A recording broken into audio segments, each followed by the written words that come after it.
কিয়ামতের ময়দানে, হাসরের ময়দানে আল্লাহ পাক রব্বুল আলামিন এই কুরবানির পশু যে উপস্থিত করবেন, এই কুরবানির পশু এটা তার শিং, তার পশম, তার শরীরে যত লোম পশম আছে, তার খুর সহ এটা উপস্থিত হবে। এই সবগুলো আমলের পাল্লায় মাপা হবে। আল্লাহ হাবিব বলেন, কুরবানির পশুর রক্ত মাটিতে পড়ার আগে আগে আল্লাহ তাআলার কাছে কুরবানি কবুল হয়ে যায়। সুবহানাল্লাহ। এজন্য আল্লাহর হাবিব বলেন, ফাতিবু বিহা নাফসান, ও আমার উম্মত, তোমরা সবাই আনন্দ চিত্তে খুশির সাথে কুরবানি করো। আনন্দ চিত্তে খুশি মনে সবাই কুরবানি করো। কুরবানি করতে কার্পণ্যতা করো না। এই কুরবানির পশু এটা হাসরের ময়দানে আল্লাহ পাক উপস্থিত করবেন। আরেক হাদিসে আসছে, আযিমু দুহায়াকুম আলা সিরাতি মাতায়াকুম, ও আমার উম্মত, তোমরা মোটা তাজা দেখা পশু কুরবানি করো। কেন? কারণ এই পশু ফুলসিরাতের উপরে তোমার বাহন হবে। আপনি যদি মোটা তাজা পশু যদি কুরবানি করেন, আপনি সহজে ফুলসিরাত পার হয়ে যেতে পারবেন। আল্লাহ পাক রব্বুল আলামিন এই পশুকে আপনার বাহন বানাই দিলেন, পশুর উপর উঠে আপনি সহজে ফুলসিরাত পার হয়ে যাবেন। সুবহানাল্লাহ। এজন্য যে কুরবানি যে করবো আমরা, একটু মোটা তাজা সুন্দর দেখা, যেটা দেখলে নজর লাগে, মানে এক নজর পছন্দ হয়ে যায়, দেখতে অনেক সুন্দর, অনেক মায়া লাগে, চোখ লেগে যায়, নয়নাভিরাম, দৃষ্টিনন্দন সুন্দর পশু, গায়ের কালার অনেক সুন্দর। কারণ ইব্রাহিম আলাইহিস সালাম যে ওনার ছেলেকে কুরবানি করতে নিয়েছিলেন, ওনার ছেলে কি কোনো সমস্যা ছিল? একদম সুস্থ ছেলে ছিল। ওনার না হাতে কোনো সমস্যা ছিল, না পায়ে সমস্যা ছিল, না চোখে কোনো সমস্যা ছিল। কিন্তু এখন তো দেখা যায় আমরা বাজারে গেলে ওই কোন গরুটা একটু দাম কম হবে, এর একটা কান নাই, পা মনে করেন ল্যাংরা, এরকম ভাবে চোখের সমস্যা, কত রকমের সমস্যা যুক্ত এরকম গরু আমরা কিনে নিয়ে আসি। দেখা যায় যে কুরবানির সময় হুজুরদেরকে জিজ্ঞাসা করে, হুজুর যে কান কাটা শিং ভাঙ্গা গরু কুরবানি দিলে কুরবানি হবে কিনা? তো ভাই প্রশ্ন হলো, আপনি কেন এরকম পশু কুরবানি করবেন? আল্লাহর জন্য কুরবানি করতে হবে একবারে সুন্দর দেখে। ইব্রাহিম আলাইহিস সালাম যেমন তার প্রিয় পুত্র আদরের ছেলেকে কুরবানি করার জন্য প্রস্তুত হয়েছিলেন, কুরবানি করেও ফেলেছিলেন, কিন্তু আল্লাহ তাআলা এটা কুরবানি হতে দেন নাই। তো আমরাও, আমাদেরকে তো আল্লাহ তাআলা আমাদের সন্তানদেরকে কুরবানি করতে বলে নাই, বলছে যে তোমরা সুন্দর দেখে একটা পশু কুরবানি করো। কারণ সম্পদের প্রতি মানুষের একটা মায়া আছে। সন্তানের প্রতি যেমন মায়া আছে, সম্পদের প্রতিও কি আছে? মায়া আছে। মানুষ মনে করে, আরে কুরবানি দিয়ে আমার কতগুলো টাকা চলে গেল, এখানে গেল কোথায়? আপনি তো গোশতগুলো পাইতেছেন, এটা তো আল্লাহ তাআলা আমাদের জন্য হালাল করে দিয়েছেন। গোশত আপনি নিয়ত করলে খাইতে পারবেন, নিয়ত না করলে খাইতে পারবেন। গোশত খাওয়ার নিয়ত করে কুরবানিটাকে বরবাদ করবেন না। নিয়ত হতে হবে একমাত্র রেজায়ে মাওলা, আল্লাহর সন্তুষ্টি, আমার আল্লাহ যেন আমার প্রতি রাজি হয়ে যায়, আমার আল্লাহ যেন আমার প্রতি খুশি হয়ে যায়। এই কুরবানি এটা বাবা আদম আলাইহিস সালাম থেকে শুরু হয়েছে। এরপরে এটার প্রসিদ্ধি লাভ করেছে ইব্রাহিম আলাইহিস সালামের কুরবানি থেকে। আমরা সবাই ইতিহাস জানি, সবসময় আমরা শুনি, এই ইতিহাস আমি আর বলছি না। ইব্রাহিম আলাইহিস সালাম যখন তার ছেলেকে কুরবানি করলেন, এরপর থেকে এই পশু কুরবানির প্রচলন এটা শুরু হয়েছে। তো আসলে কুরবানি কাকে বলে, এটা শাব্দিক বিশ্লেষণটা আমরা শুনি। কুরবানি শব্দটা আরবি কুরবান বা কুরবুন থেকে এটা এসেছে, যার অর্থ হলো নিকটবর্তী হওয়া, নৈকট্যশীল হওয়া। আর শরীয়তের পরিভাষায় শরীয়তে কুরবানি কাকে বলে?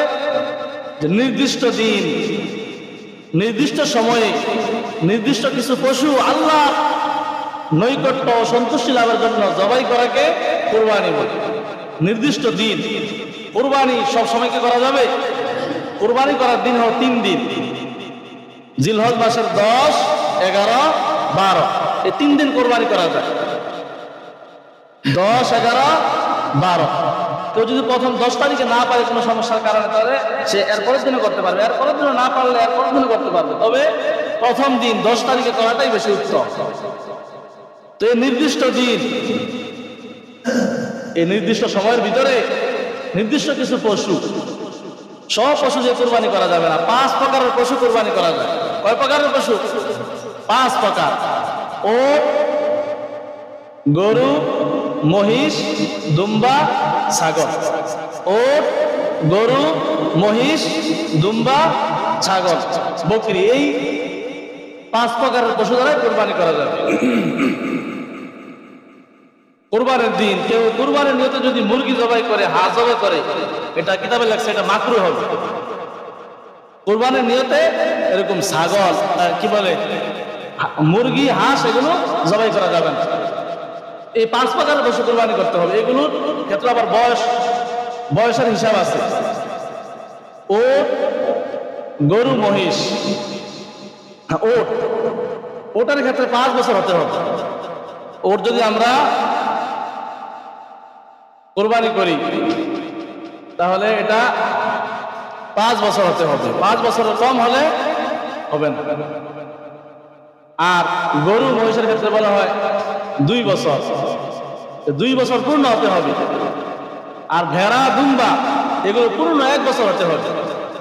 1 বছরে যদি একদিনও কম হয়, আর গরু যদি 2 বছরের একদিনও কম হয়, উট যদি 5 বছরের একদিনও কম হয়, এই পশু দিয়ে কুরবানি করলে কুরবানি হবে না। জন্য আমরা যে কুরবানি করব একটু যাচাই বাছাই করে, আমার টাকাটা যাতে নষ্ট না হয়, কুরবানিটা যাতে আল্লাহর কাছে কবুল হয়, যাচাই বাছাই করে আমরা পশু কিনবো, সুন্দর দেখে পশু কিনবো।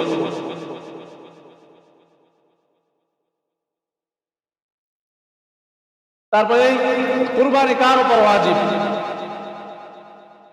কিতাবের মধ্যে আসছে যে কুরবানির নেশাব যাকাতের নেশাব একই, 7.5 ভরি স্বর্ণ বা 52 তোলা রূপা যদি কারো কাছে থাকে কুরবানির 3 দিন 10, 11, 12 জিলহজ মাসের 10, 11, 12 এই 3 দিন যদি কারো কাছে যাকাতের নেশাব পরিমাণ সম্পদ থাকে, 52.5 তোলা রূপা বা এই পরিমাণ অর্থ থাকে, যে পরিমাণ অর্থ দিয়ে টাকা পয়সা দিয়ে সে 52.5 তোলা রূপা কিনতে পারে। দেখলাম একটা হিসাব এক জায়গার ফতোয়া বিভাগ থেকে হিসাব দিয়েছে যে রূপা ধরা হয়েছে 3,400 টাকা করে। এই হিসাবে যদি ধরা হয়, সর্বনিম্নটা ধরছে আর কি, যদি ধরা হয় তাহলে 52.5 তোলা রূপার দাম আসে 1,78,500 টাকা। তো মনে করেন প্রায় 1,80,000-এর মতো। 1,80,000 যদি কারো কাছে থাকে এই 3 দিনের ভিতরে, কোন একদিন যদি আপনার কাছে এই 1,80,000 প্রায় 80,000 টাকার মতো থাকে, আপনার উপর কুরবানি ওয়াজিব হয়ে যাবে। তো আমরা হিসাব করব, হিসাব করে দেখবো যে আমার উপর কুরবানি ওয়াজিব না। যদি আমি কুরবানি না করি, আমার ব্যাপারে হাদিসে কঠিন ধমকি আসছে। নবীজি বলছে, হাদিসে আসছে, ক্বালা রাসূলুল্লাহ সাল্লাল্লাহু আলাইহি ওয়াসাল্লাম, মান ওয়াজাদা সাআতান ওয়া লাম ইউদহি ফালা ইয়াকরুবান্না মুসাল্লানা। যে সামর্থ্যবান, যার কুরবানি করার সামর্থ্য আছে, এরপর সে কুরবানি করলো না, আল্লাহর হাবিব বলেন সেই জন্য ঈদের দিন আমাদের ঈদগাহেও সে না আসে, ঈদগাহের কাছেও না যায়। কত বড় ধমকি দিয়েছেন নবীজি। এই জন্য আমাদের যাদের উপর কুরবানি ওয়াজিব হিসাব করে ইনশাআল্লাহ আমরা কুরবানি দিয়ে দিব, খুশি মনে আনন্দ চিত্তে কুরবানি করব। আল্লাহ তাআলা আমাদের সবাইকে যে কথাগুলো বললাম, কথাগুলো বোঝার, আমল করার তৌফিক দান করুন। আমাদেরকে আল্লাহ তাআলা খালিস নিয়তে কুরবানি করার তৌফিক দান করুন। আমিন। ওয়া আখিরু দাওয়ানা আলহামদুলিল্লাহি রাব্বিল আলামিন।